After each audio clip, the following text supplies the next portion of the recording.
Breaking news. Suryapet జిల్లా మఠంపల్లి కృష్ణానది కలుషితమైంది. మఠంపల్లి శ్రీ లక్ష్మీనరసింహస్వామి పుణ్యక్షేత్రం వద్ద నదిలో కెమికల్ నీటిని కలిపారు గుర్తు తెలియని వ్యక్తులు. దీంతో నదీ పరివాహక ప్రాంతం అంతా దుర్గంధంతో నిండిపోయింది. మట్టపల్లి నరసింహస్వామి దర్శనానికి వచ్చే భక్తులు, మట్టపల్లి గ్రామస్తులు తీవ్ర ఇబ్బందులు ఎదుర్కొంటున్నారు.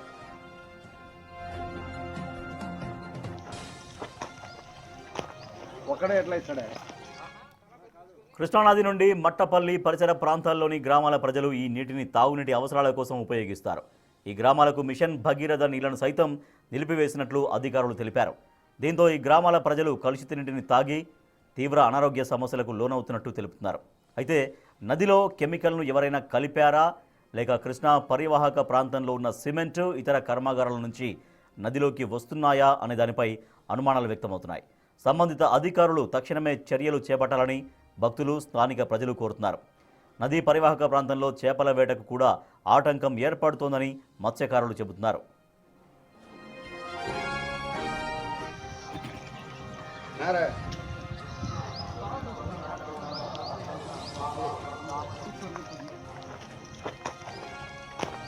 ఒకడే ఎట్లా ఇస్తాడే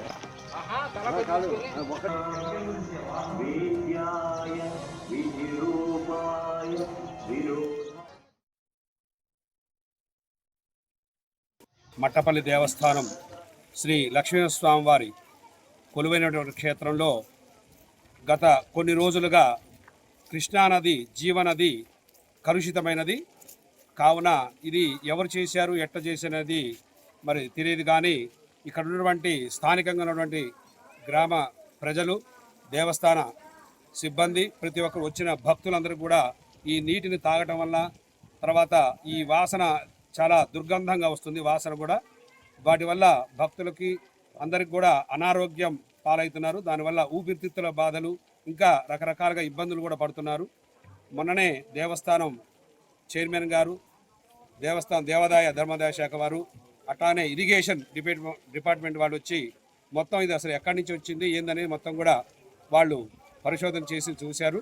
ఇంకా త్వరగా ఇది దుర్బంధాన్ని, నీటిని కాలుష్యం నుంచి మరి భక్తులకి, ప్రజలకి ఇబ్బంది లేకుండా అందరి ఆరోగ్యాలు సకాలంలో అందరికి కూడా అందేటట్టుగా మరి దేవస్థానం వారు కూడా చర్య తీసుకుంటూనే ఉన్నారు.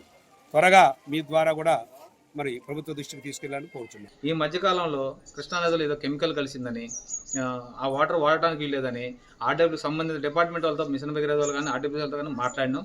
వాళ్ళు ఏమంటున్నారంటే ఇక్కడ ఏదో కెమికల్ కలిసింది, దాని మీద వచ్చే గ్రీనరీ వాళ్ళ ల్యాబ్ టెస్ట్ ప్రకారం 10% ఉండాలంట గ్రీనరీ, కానీ అది 22% దాకా వెళ్ళిపోయింది. ఆ వాటర్ యూజింగ్ చేయడానికి లేదని వాళ్ళకు నాకు ఒక విషయం నేను సర్పంచ్గా అడిగినా వాళ్ళు కొంచెం దాన్ని చెప్పడం జరిగింది. అదేవిధంగా కెమికల్ ఎక్కడ నుంచి కలిసిందా లేదా స్వతహాగా పుట్టిందా కూడా వాళ్ళకు కూడా ఒక క్లారిఫికేషన్ రాలేదు. నిన్న మన ఇన్ఫర్మేషన్ కూడా నిన్న ఎస్సీ గారు కూడా వచ్చారు, విజిట్ చేశారు. తొందరలోనే దీనికి ఒక పరిష్కార మార్గం చేస్తూ అంటున్నారు. కానీ మాకు ఏమిటంటే మాకు ఇక్కడ వేరే గ్రామాల్లో అయితే బోర్లు ఏదో ఒక అవకాశం ఉంటుంది. కానీ మా మట్టపల్లి గ్రామంలో ఆ అవకాశం లేకపోవడం వల్ల ఒకటే ఒక బోరు సరిగా పోయకపోయినా కానీ వాటర్ ట్యాంకర్లు పెట్టి ఊళ్ళో, విలేజ్లో మేమందరూ కూడా వాటర్ ఇవ్వడం చాలా రిస్క్తో కూడుకున్న పని. కాబట్టి మాకు ఆల్టర్నేటివ్ కూడా చూసుకుంటూ దీన్ని తొందరగా ఏం చేస్తే ఈ ప్రాబ్లం క్లియర్ అవుతుందో తొందర చేసి మా గ్రామాన్ని ప్రజల్ని అక్కడ ఆ కృష్ణానది పరివాహక ప్రాంతంలో రోడ్డు మీదకి వెళ్తున్నా, టెంపుల్కి వెళ్తున్నా కానీ ఆ స్మెల్ చాలా విపరీతంగా రావటం, ఒక తలనొప్పి, భయంకరమైన తలనొప్పులు రావటం చాలా ఇబ్బంది అవుతుంది. అది ఏదైనా ఆరోగ్య సమస్యలు ఏమైనా పెరుగుతాయేమో ఒక భయం కూడా ఉంది. ఇది స్టార్టింగ్లో మేము ఉన్నాం, ఇటువంటి సమస్య మేము ఫేస్ చేస్తున్నాం. కాబట్టి ఈ అధికారులు కానీ, మంత్రి గారు కానీ దీని మీద స్పందించి తొందరగా దీన్ని పూర్తి చేయాలని కూడా మేము అందరం గ్రామ ప్రజల తరఫున మేము కోరుకుంటాం.